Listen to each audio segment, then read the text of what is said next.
कितना कितना कृपालु है। यही बाबा विश्वनाथ की नगरी में एक सुबह सुबह एक शंकर का भगत दर्शन करने आता था, शिव जी का भगत, और वो शंकर भगवान की आरती होती, विश्वनाथ जी की आरती के समय खड़ा हो जाता। अब उस समय पर नोट तो चलते नहीं थे, खोटा सिक्का चलता था, ऐसे सिक्के चलते थे। वो सेठ इतना विचित्र था कि शंकर जी की आरती में सेठ बनकर आता था और जेब में से खोटा सिक्का निकाल कर विश्वनाथ जी की आरती में चढ़ा देता था। कौन सा सिक्का? जम के बोलो जरा। खोटा सिक्का, खोटा सिक्का। अब विश्वनाथ जी के पुजारी देखिए कितने प्रबल हैं। विश्वनाथ जी की सेवा करने वाले वो पुजारियों को धन्यवाद देना चाहिए।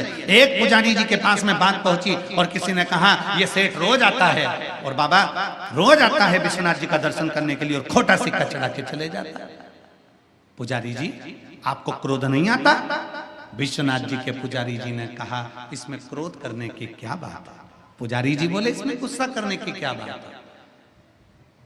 उस सेठ को मालूम है जो सिक्का कहीं नहीं चलता वो यहीं चलता है।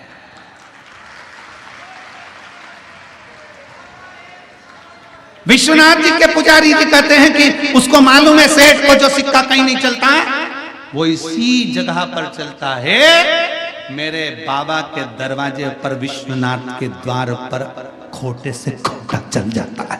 तो ये तो सिक्का है, ये तो सिक्का है, खोटे से खोटा चल रहा है। किसी के पास कुछ नहीं, विश्वनाथ की नगरी में आकर बाबा को प्रणाम करना प्रारंभ करे, विश्वनाथ की धरा पर आकर प्रणाम करना। इसीलिए कहते हैं विश्वनाथ की धरा के भगवान शंकर, विश्वनाथ की भूमि के मेरे शंकर के विश्वनाथ के पुजारी भी शंकर का एक रूप हैं जो कह देते हैं कि खोटे सिक्के भी यहां चल जाते हैं।